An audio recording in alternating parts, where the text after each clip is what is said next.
যখনই ঠান্ডা লাগে, জ্বর সর্দি থাকে, তখনই খাবারের রুচিটা নষ্ট হয়ে যায়। আসসালামু আলাইকুম, কেমন আছেন সবাই? আশা করি সবাই খুব ভালো আছেন। আমি আল্লাহর রহমতে ভালো আছি। হঠাৎ করে শীতটা আবার ফেরত আসায় একটু জ্বর এসেছে, একটু সর্দিও আছে, গলার সুরটা চেঞ্জ হয়ে গেল। খাবার খেতে খুব একটা ইচ্ছে হয় না, কোনো কিছু যেন মুখে স্বাদ পাওয়া যায় না, তাই এটা বানিয়ে খেয়ে নিলাম। এই খাবারটা এত বেশি মজা লাগে যে মুখের রুচি অবশ্যই ফিরে আসে। সেজন্য প্রথমেই বড় একটা রসুন নিয়ে নিলাম, রসুনটা ভালো করে ভেজে নিয়ে নিলাম। এমনভাবে ভাজবো যেন একটু পোড়া পোড়া থাকে, হাতে চাপলেই যেন খোসাটা উঠে যায়। ভাজা হয়ে গেলে দিয়ে দেবো একটা কড়াইয়ের মধ্যে সরিষার তেল।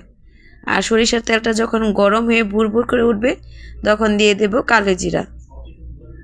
কালো জিরাটা আসলে একটি মহা ঔষধ।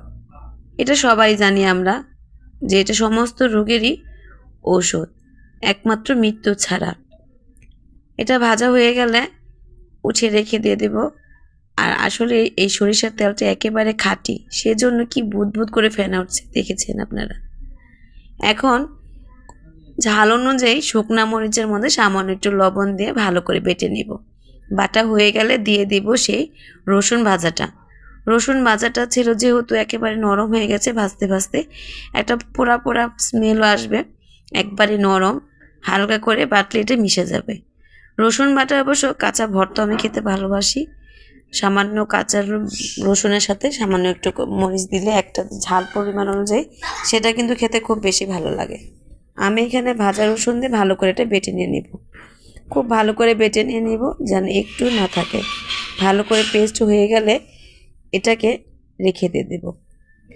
আসলে এই ঝাল ঝাল ভর্তাটা খেতে খুব বেশি ভালো লাগে, বিশেষ করে যখন জ্বর সর্দি থাকে, খাবার রুচি থাকে না, ঠিক তখনই।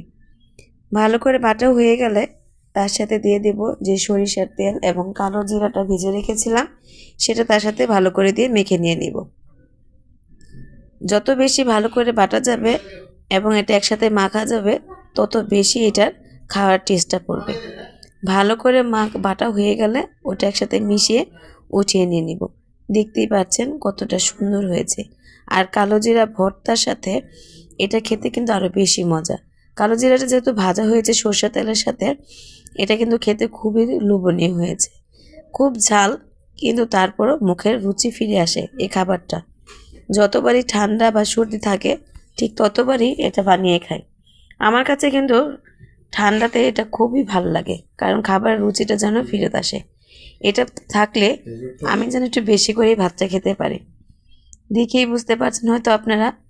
আর জানি না আপনারা কেউ কখনো এটা খেয়েছেন কিনা।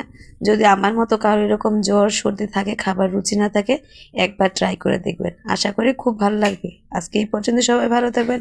আল্লাহ হাফেজ।